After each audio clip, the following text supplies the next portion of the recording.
Com a palavra, o embaixador Paulo Roberto.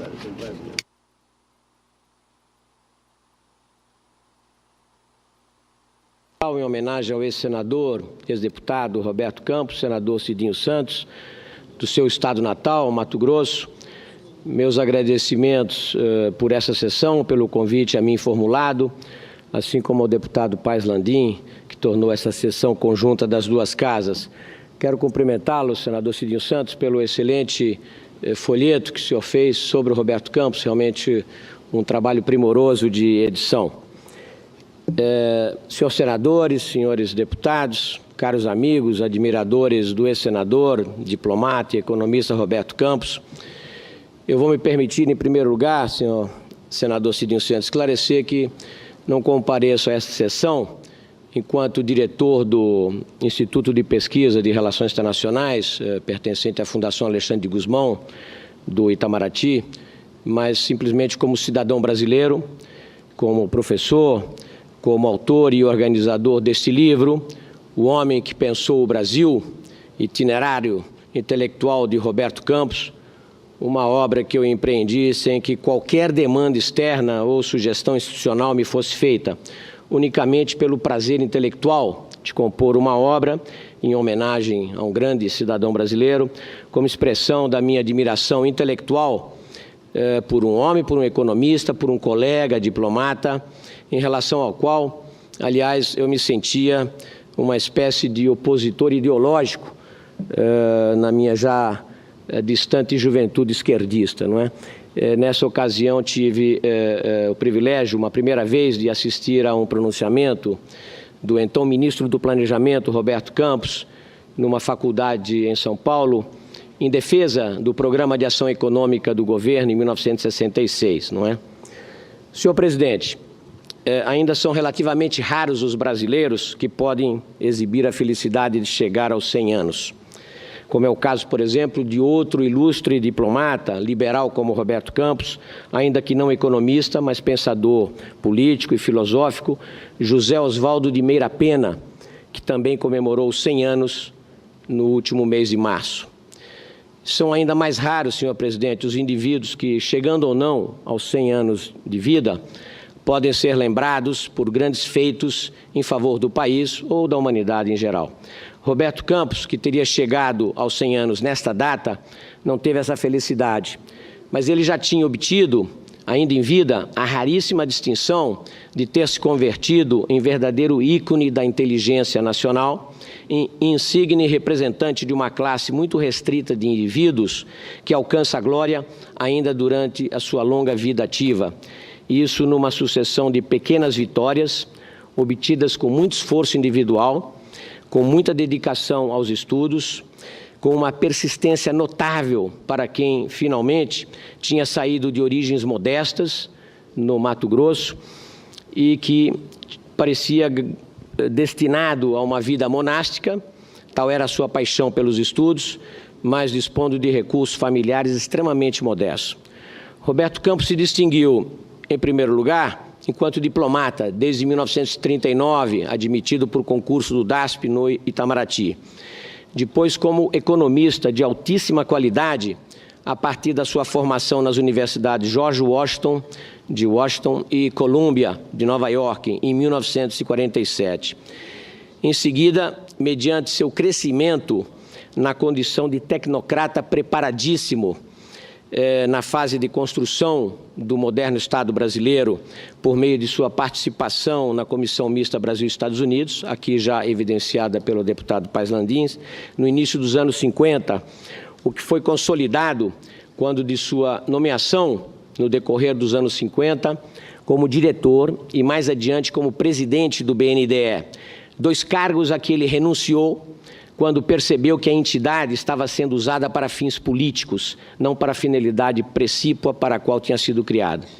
Não hesitou tampouco em renunciar à embaixada em Washington, ainda em meados de 1963, quando teve a certeza de que o presidente Goulart não estava preparado para o cargo que ocupava e colocava em risco a credibilidade do Brasil no exterior, ao exercer o que o distinguiu durante boa parte de sua carreira no PTB, demagogia política e populismo econômico. não esteve nem de longe envolvido no movimento que levou ao golpe de 64, uma vez que passou boa parte do primeiro bimestre do ano, 64, viajando pelo Extremo Oriente,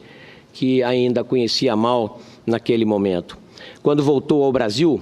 o golpe já tinha chegado à sua fase decisiva, e foi assim que, sem pedir e sem buscar, tornou-se o ministro símbolo da primeira fase do governo militar, do regime militar, o homem que presidiu ao mais importante processo de reformas já conhecido no Brasil em todos os tempos. A maior parte das reformas por ele empreendidas, junto com seu colega da Fazenda, Otávio Gouveia de Bulhões,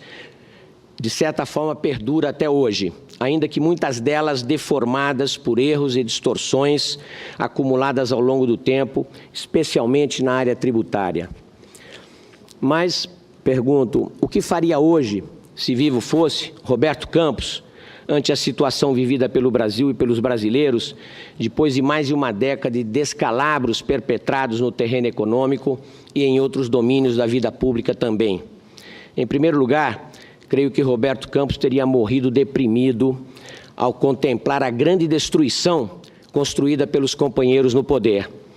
Muito por inépcia administrativa, ainda mais por incompetência econômica, mas também por uma corrupção nunca antes vista no Brasil.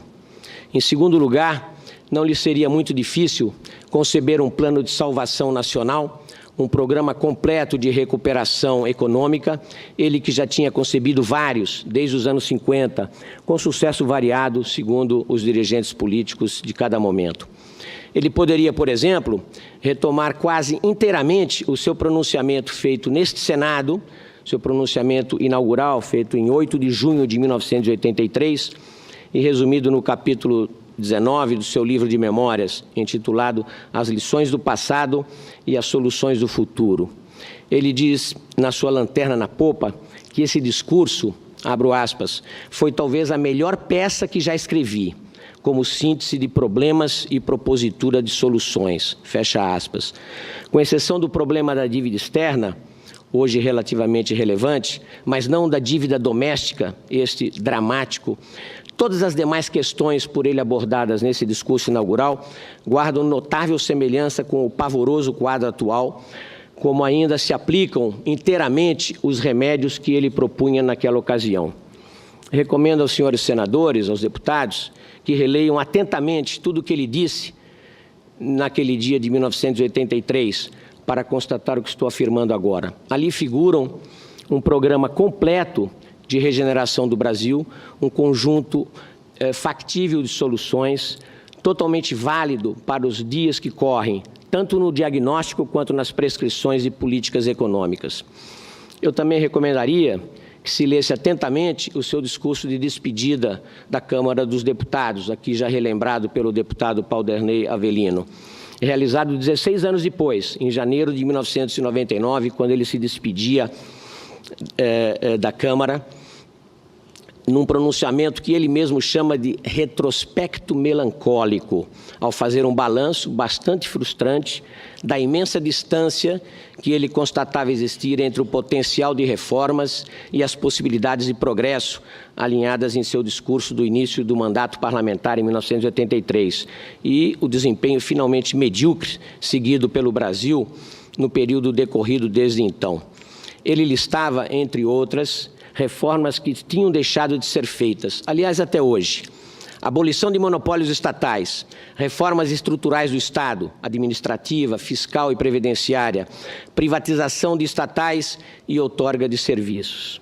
Finalmente, senhores senadores, termino por imaginar que Roberto Campos, se vivo fosse, ficaria muito frustrado com o funcionamento desta casa, das duas casas do Legislativo, na qual se exerceu durante 8 anos aqui e nos 8 anos seguintes na Câmara,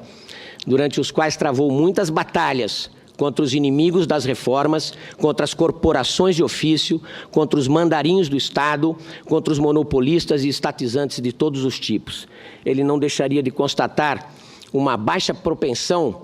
a empreender essas reformas necessárias e uma tendência a eludir o grave problema da baixa produtividade no legislativo em geral, ao lado da procrastinação em cortar na carne das suas próprias despesas, em face do grave problema fiscal e orçamentário enfrentado pelo país. Campos se perguntaria o que aconteceu com a Câmara Alta, com este Senado, que reluta em enfrentar de modo corajoso a vasta lista de reformas que a sociedade exige da representação política. Senhores senadores, deputados, releiam